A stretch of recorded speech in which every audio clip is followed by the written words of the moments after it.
Hey, what's going on YouTube? It's Pyromancer here and welcome back to my channel. Hope you're all having a wonderful day, morning, afternoon, evening, whatever time it is, wherever you are in the world.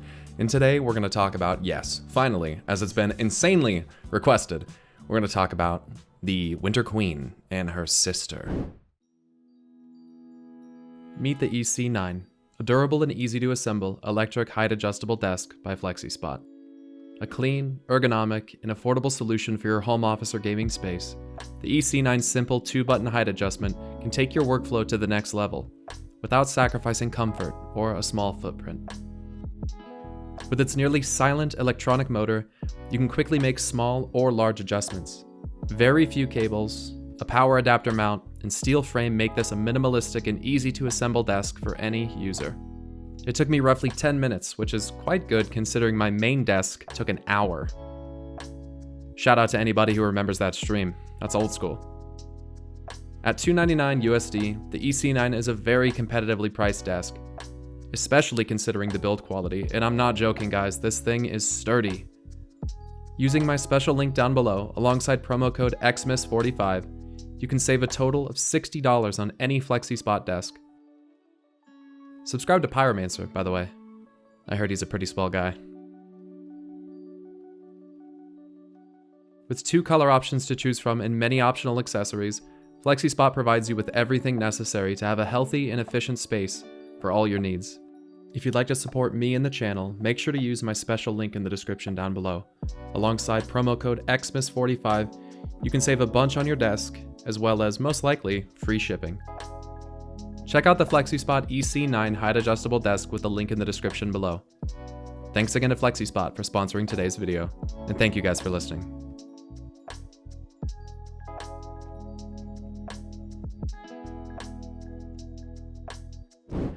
So if you guys don't know, spoiler alert, at the end of the Ardenweald campaign, there is a cinematic with the Winter Queen, where Ysera is brought before her, Ysera's wild seed, and the Winter Queen looks upon it and says, "This is of my sister.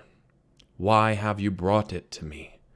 And her body language shifts a lot when she does this. She stands up a little more tall and kind of looks slightly defiant. And this is a clear point of discontent for her sister.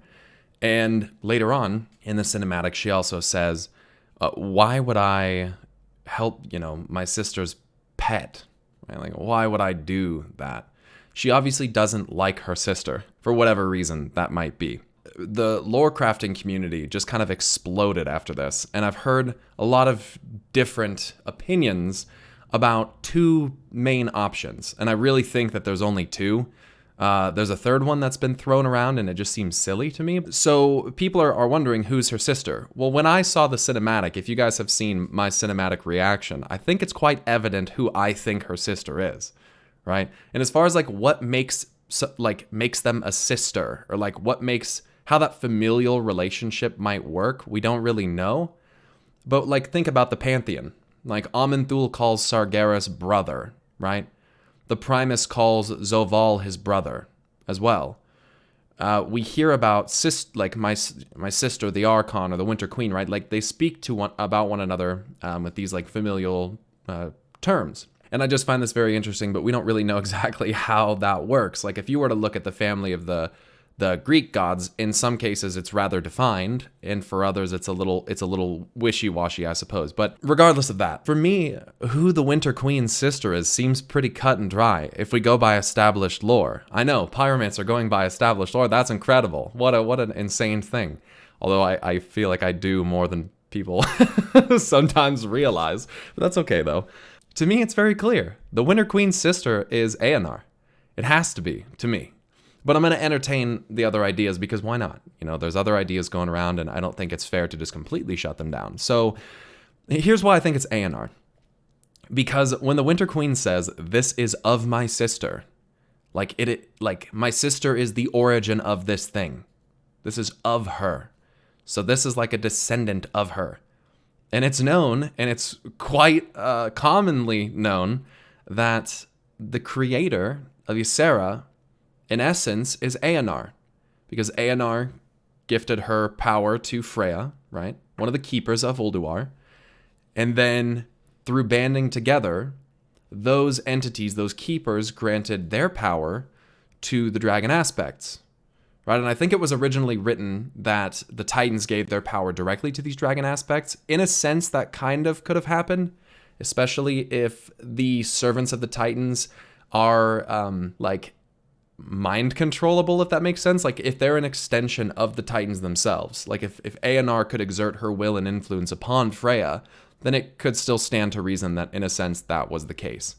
But regardless, Ysera is one of the dragon aspects who was blessed by EONAR, who has 2 dragon aspects, the Dreamer and the Lifebinder. I always did find that strange that EONAR had 2 and all of the others had 1. There's also some other peculiar things about EONAR that we need to talk about. EONAR didn't have a pillar of creation. If you think back to Legion, you had the Hammer of Khazgaroth, the Aegis of Agrimar, you had the Eye of Aman'Thul, yada yada yada, but you didn't have one for EONAR the Lifebinder. You had the Tear of Elune. Another interesting thing about EONAR is that when we rescue her in Antorus, we find her on ELUNARIA. And in the skybox from ELUNARIA, you can see Elune, and you can see the blue child. So what is ELUNARIA? I believe it's a celestial body that is in orbit around Azeroth that might go a little bit unnoticed sometimes. I like the idea that ELUNARIA is basically like the sun in the sky.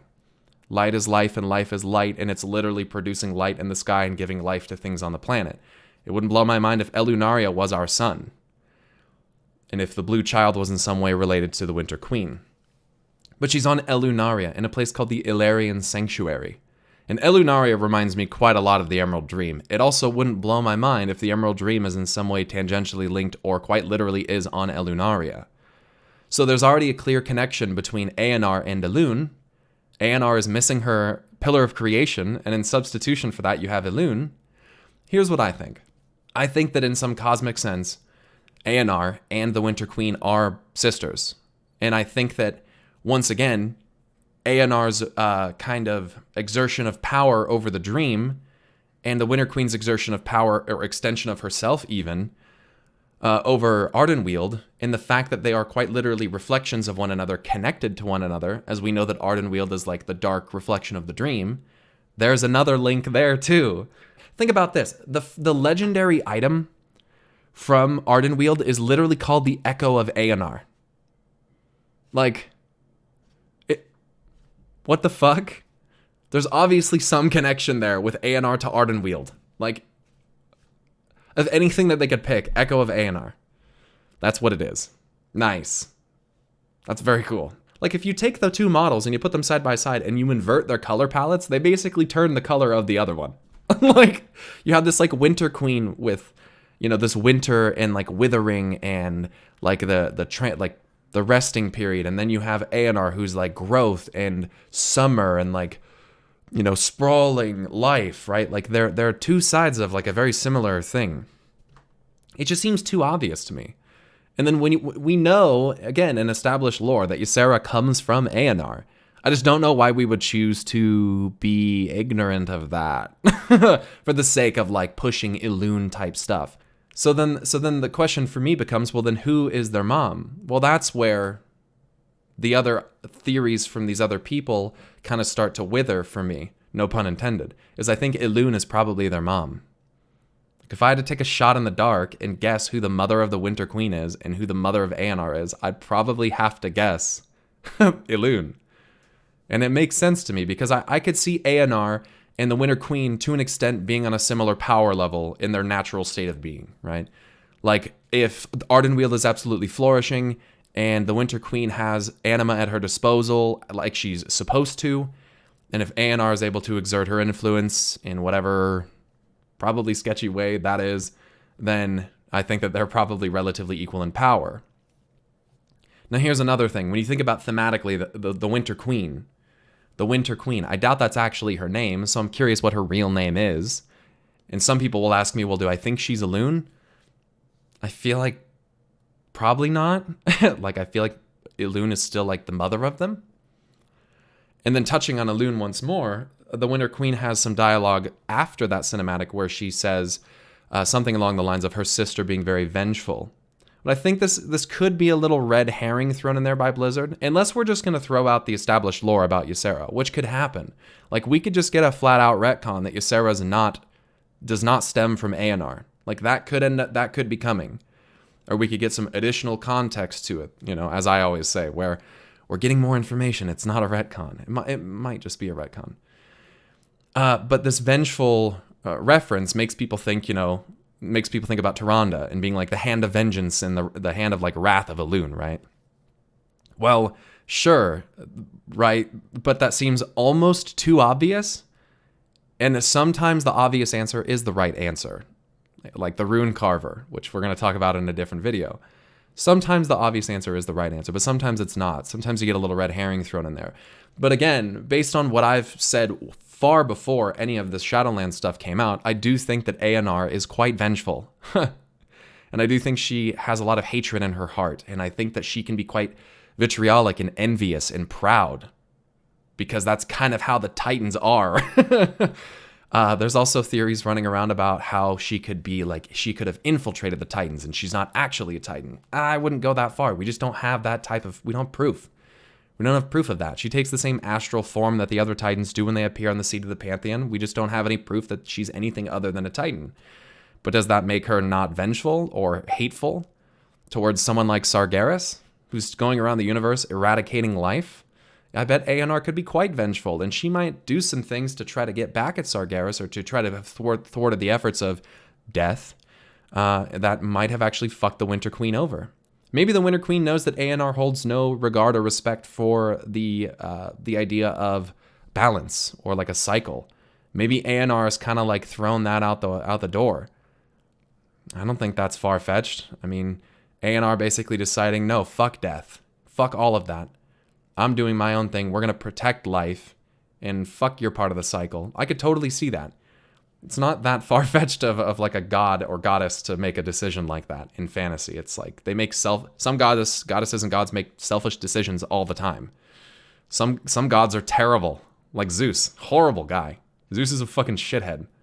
So, just as an example. So I'm going to entertain the idea of Elune being the sister. Okay, let's assume that there's some kind of retcon that happens or additional context provided where we find out that Ysera actually got her power from Elune. Well, that kind of means that the dream and everything that is an extension of Ysera, and as Lady Moonberry says in the cinematic, if she dies, all that is Emerald will die with her. There's an inherent link as she is the guardian of the dream. Then that kind of links the dream more heavily to Elune. Now, there's been links from Elune to the dream before. This isn't like far-fetched at all. When we start getting into the lore of Cenarius, and we start getting into the lore of Milorn, and that whole interaction that came to be, like, yeah, that's not that far-fetched. Elune definitely has a connection to the dream. And, I know that Elune reached down and brought Ysera, to the Shadowlands, but that doesn't necessarily mean that Elune's just her creator all of a sudden. That doesn't have to be what that means. Just because the Elune music was playing when she got taken by Elune, which completely thematically makes sense, and the Elune music was playing when she's raised by the Winter Queen, doesn't necessarily mean that like the Winter Queen is Elune, or that all of a sudden that Ysera is like born of Elune. We just don't know that. But going on what we do know and what is established, she is essentially born of EONAR. So yeah, I mean, we can go off the beaten path and we can do this Elune thing, and that's fine. But I kind of like to think that Elune is on a different power level. Like, Elune sits up here as probably one of the first ones, honestly. And that's what I said in my video about the first ones like a month and a half ago whenever I put that video out. That was like probably my last video a month and a half ago. I'm just kidding. That's what I said, that Elune was probably one of the first ones. And I don't think that the Winter Queen and EONAR are quite up there. Like, I'd like to think that they're right below her if we're looking at like a family tree. So, the music, the thematic thing, sure, okay. I wanted to throw an idea out there, by the way, about like that whole scenario. And I don't have proof of this, so this is just a crazy kind of little idea. So hear me out on this one. What if, because time doesn't function the same way in the Shadowlands that we perceive it as mortals, right? Like, time is not a construct of death. It's a construct of order in the arcane, if that's how you want to look at it.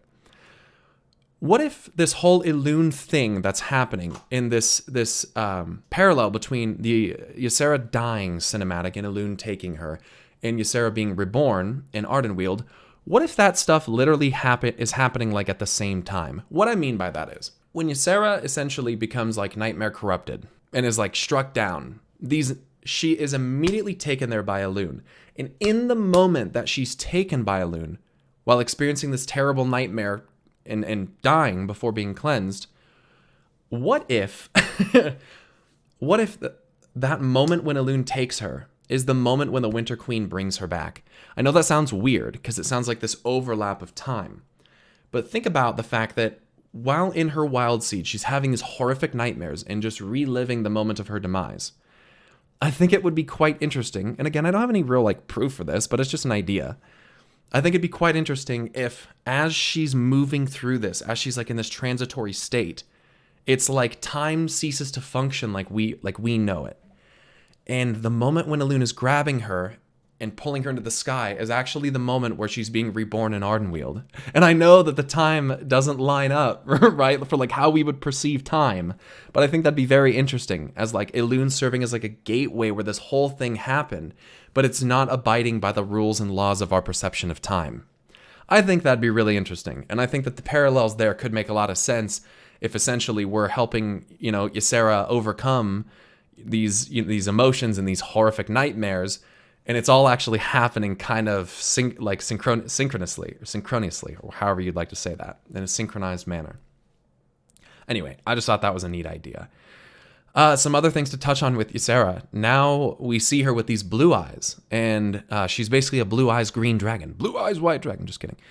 So the Winter Queen essentially is like, you're now bound to Ardenweald, and thus I think by proxy bound to the Winter Queen, hence the blue eyes, just like the Winter Queen.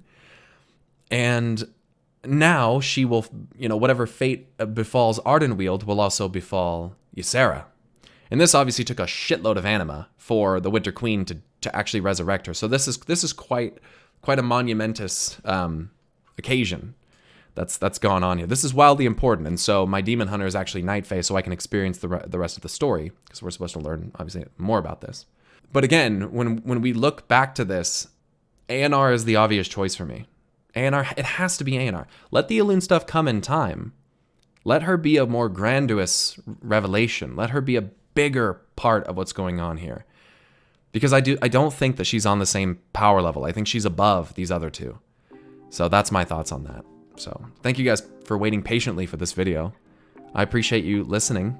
It's always fun to chat about the new stuff. There's more stuff coming. We're going to talk about the Primus. We're going to talk about Denathrius and the final cutscene from the new raid, which I still haven't seen. I still have not seen the Sylvanas Anduin cinematic. I'm hoping to not be spoiled on that one, but I know it's something people really want me to talk about, so I'm really on the fence about what I'm going to do there. I have another video coming out just talking about Shadowlands, how I've liked it, what I think could be improved, what I think is perfect, and just overall experiences I want to share with you guys. And today is my birthday, so that's kind of cool. December 11th, I turned 25 years old today. With that all being said, you guys, I want to give a very special thank you to my patrons who actually got to hear my thoughts on this early. Patreon.com/Pyromancer. You could have been part of the Q&A, where you could have actually asked me any question you wanted and got a specific answer in a video that was published yesterday. You would have known about my opinion about this earlier, and you would have been able to have a question directly addressed. So go check that out, guys. Consider becoming a patron of mine. It certainly does help. I'd like to give a special shout out to one of my newest patrons, Andrew, who is now a $30 patron, which is above even the highest tier, which I allow. $25 is the max tier. He signed up for even more than that, so that is amazing. Thank you so much, Andrew, for that one. And yeah, thank you guys. You guys are so amazing. This has been, Shadowlands has been a lot of fun so far, and I'm excited to put out some more videos on it. So thank you guys for watching this video. I appreciate you guys very much. Stay awesome, and until next time, I'll see you guys later. Peace!